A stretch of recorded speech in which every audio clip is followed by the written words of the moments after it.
ఇక లోక్సభ ఎన్నికలకు సంబంధించి అప్డేట్స్ చూస్తే పాలమూరులో ఎంపీ అభ్యర్థిని గెలిపించి సీఎం రేవంత్ రెడ్డికి బహుమానంగా ఇద్దామని కాంగ్రెస్ నేత వంశీచంద్ రెడ్డి అన్నారు. రంగారెడ్డి జిల్లా షాద్నగర్లో ఎమ్మెల్యే క్యాంప్ కార్యాలయంలో జరిగిన సమావేశంలో ఆయన పాల్గొన్నారు. గత ఎన్నికల్లో పార్టీ విజయానికి ప్రతి ఒక్కరూ కృషి చేశారని, మళ్లీ అదే ఊపుతో ఎంపీ ఎన్నికల్లోనూ పనిచేయాలని సూచించారు. తక్కువ సమయంలో రేవంత్ చేస్తున్న అభివృద్ధి పనులే విజయానికి దోహదం చేస్తాయని ఎమ్మెల్యే శంకర్ అన్నారు.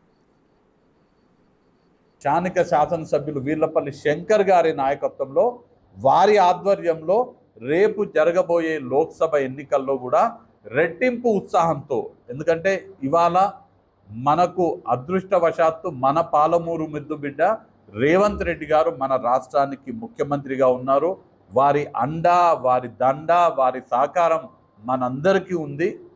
షాద్నగర్ పైన వారికి ఎప్పుడు కూడా ప్రత్యేకమైనటువంటి అభిమానం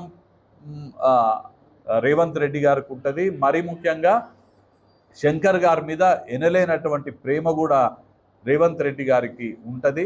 వారి అండతో శంకర్ గారి ఆధ్వర్యంలో ఇక్కడ ఉన్నటువంటి నాయకులు, కార్యకర్తలు పూర్తిగా సహకరిస్తారనే విశ్వాసం కూడా నేను వ్యక్తపరుస్తూ మీ అందరి సమక్షంలో మళ్ళీ ఒకసారి కేంద్ర నాయకత్వం నన్ను అభ్యర్థిగా ప్రకటించిన నేపథ్యంలో నాకు సంపూర్ణ సహకారం, పూర్తి మద్దతు వీర్లపల్లి శంకర్ గారు, ఇక్కడ ఉన్నటువంటి కాంగ్రెస్ పార్టీ నాయకత్వం నాకు పూర్తిగా మద్దతు ఇచ్చి నాకు ఎన్నికల్లో సహకరించి నా గెలుపుకి కృషి చేయాలని వారికి విజ్ఞప్తి చేస్తూ నేను ఇవాళ వారిని నా వ్యక్తిగతంగా కాంగ్రెస్ పార్టీ అభ్యర్థిగా, కాంగ్రెస్ పార్టీ ప్రకటించినటువంటి అభ్యర్థిగా వారిని మీ అందరి సమక్షంలో కోరడం జరుగుతుంది. స్థానిక శాసనసభ్యులు